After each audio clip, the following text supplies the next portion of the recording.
સ્થાનિક સ્વરાજ્યની ચૂંટણીના મતદાનના દિવસે અનેક એવી ઘટનાઓ સામે આવી કે જ્યાં પોલિંગ એજન્ટ છે તેમને ભગાડી દેવામાં આવે છે। ઘણી બધી જગ્યા ઉપર મારામારીની ઘટના પણ સામે આવી, પરંતુ આવી જે ઘટના હવે સામે આવી છે દેવભૂમિ દ્વારકા જિલ્લાની અંદરથી કે જ્યાં વેરાવળ જિલ્લા પંચાયતના જે કોંગ્રેસના ઉમેદવાર છે તેમણે આક્ષેપ સીધા જ તંત્ર ઉપર લગાડ્યા છે અને સાથે સાથે પાલ આંબલિયા પણ મેદાનમાં આવ્યા છે। નમસ્કાર, આપ જોઈ રહ્યા છો નિર્ભય ન્યૂઝ અને હું છું આપની સાથે રિદ્ધિ।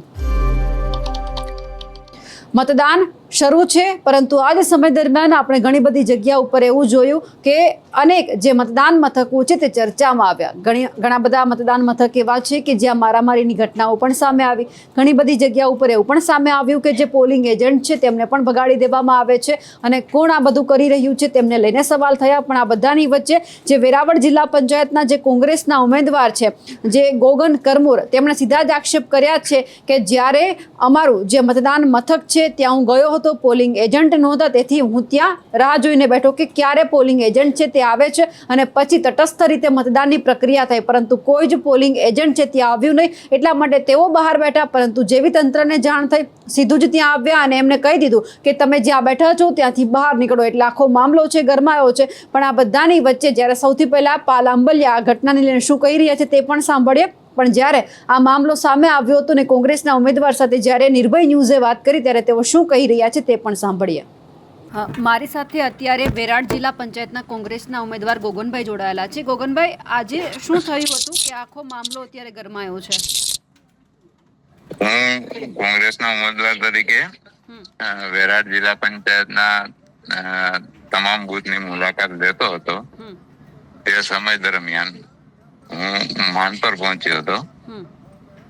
તો માનપરમાં એવી ઘટના બની કે પહેલી વખત હું અહીંયા ગયો, જોયું અને પછી રિટર્ન બીજા એક બૂથની મુલાકાત લઈને પાછો રિટર્ન આવતો હતો।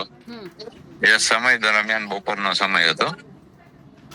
તો ત્યાં અમારો પોલિંગ એજન્ટ હાજર ના હોય એટલે મેં પૂછ્યું કે પોલિંગ એજન્ટ અહીંયા હાજર નથી, તો એ કે જમવા ગયા છે અત્યારે। એટલે એ સમય દરમિયાન મેં પ્રિસાઇડિંગને એવું કીધું કે પોલિંગ એજન્ટ હાજર ના હોય તો હું અહીંયા બેસી શકું કે નહીં, એ આવે ત્યાં સુધી। એટલે એ લોકોએ મને અહીંયા બેસતા રોકવામાં આવ્યો, એટલે હું અહીંયાથી બહાર નીકળી ગયો, બરોબર। એટલે મેં પછી પાછું પ્રિસાઇડિંગ ઓફિસરને એવું કીધું કે તો હું નવો પોલિંગ એજન્ટ પણ નિયુક્ત કરી શકું મારા તરફથી, કારણ કે જ્યાં જે પોલિંગ એજન્ટ બેઠો હતો એ નીચે અમારે તાલુકા પંચાયત સીટના ઉમેદવાર તરફથી હતો, કોંગ્રેસ તરફથી। એટલે એ લોકોએ એવું કીધું કે ઉપર પૂછવું પડે, સાહેબને પૂછવું પડે। મેં કીધું પૂછી લ્યો, કઈ વાંધો નહીં। એટલે મને એ સમય દરમિયાન ત્યાં વોટિંગ તો ચાલુ જ હતું, બરોબર। એટલે અડધી કલાક જેવી મેં રાહ જોઈ, કોઈ અંદરથી એવો મેસેજ ના આવ્યો કે હા તમે પોલિંગ એજન્ટની નિમણૂક કરી શકો અથવા ના કરી શકો એમ। એટલે હું પાછો જતો હતો અહીંયા, એટલે મને ત્યાં પોલીસ વાળા દ્વારા રોકવામાં આવ્યો, તમે અંદર નહીં જઈ શકો। મેં કીધું શું કારણથી?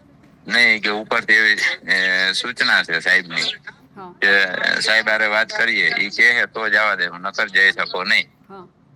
એટલે પછી મેં સીધું પ્રિસાઇડિંગ સાહેબને જ કીધું તો એને બોલાવો, એને કયો કે મારે નવા પોલિંગ એજન્ટની નિયુક્તિ કરવી છે। તો એ નિયુક્તિ ના કરવા દીધી ત્યાં પોલિંગ એજન્ટની, અને મને અહીંયા જતોય રોકવામાં આવ્યો। એટલે મને શંકા હતી કે કદાચ અહીંયા કઈ ખોટું થઈ રહ્યું હોય આ બૂથ ઉપર। એટલે મેં કીધું કે તો હું અહીંયા બેસું। એટલે એ સમય દરમિયાન હું બહાર બેઠો હતો। તો અહીંયા પૂર્વ કેબિનેટ મિનિસ્ટર શ્રી મુળુભાઈ બેરા ના પુત્ર હર્ષદભાઈ બેરા એ 8-10 લોકો સાથે અહીંયા આવ્યા અને એની ઓલા પોલીસ વાળાને કીધું કે અહીંથી આને હટાડો। એટલે મેં કીધું ક્યાં કારણોસર? કે તમે અહીંયા બેઠા હો તો એ કે તમે અહીંયા બવાલ કરો। મેં કીધું બવાલ મેં કઈ કરી નથી। એટલે એ લોકો પછી એની સૂચનાથી ઉપર પીસીઆર બોલાવી, એ લોકો આવ્યા। મેં કીધું મારો કોઈ ગુનો હોય તો લઈ જાવ, બરોબર।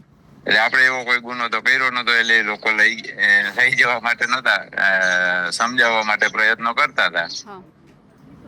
આવી ઘટના બની, બરોબર આખી। અને મને અને પોલિંગ એજન્ટની નિમણૂક કરવા દીધી નથી, ને તો પોલિંગ એજન્ટની નિમણૂક ગમે ત્યારે ગમે તે સમયે કરી શકે ઇમરજન્સી કોઈ પણ ઉમેદવાર।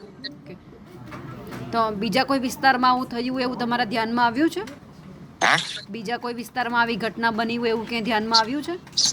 ના બીજે ક્યાંય આવું ધ્યાનમાં નથી. આ એક ઘટના છે અને ત્યાં ખોટું થઈ ગયું હોય એવું મને ચોક્કસ લાગે એ બુથ ઉપર માંડ પર.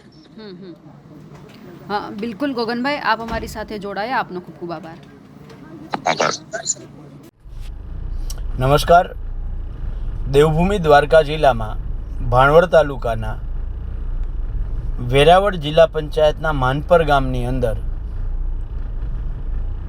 કોંગ્રેસ પક્ષના જિલ્લા પંચાયતના ઉમેદવારને પોલિંગ બૂથમાંથી બહાર કાઢવા માટે PCR વેનને બોલાવવામાં આવે, ઉમેદવારને પોતાને પોલિંગ બૂથની અંદર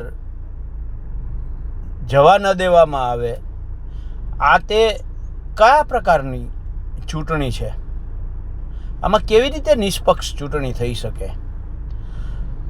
ઉમેદવાર ત્યાં જે પોલિંગ એજન્ટ જેને નિમણૂક કરી હતી એ પોલિંગ એજન્ટને ધાક ધમકી અને દબાવી અને ત્યાંથી ભગાડી દેવામાં આવે. એટલે ત્યારબાદ ઉમેદવાર પોતે એવું નક્કી કરે કે કોઈ વાંધો નહીં, હું પોતે ત્યાં જઈને ઊભો રહું છું, તો એમને ત્યાંથી બહાર કાઢી મૂકવામાં આવે.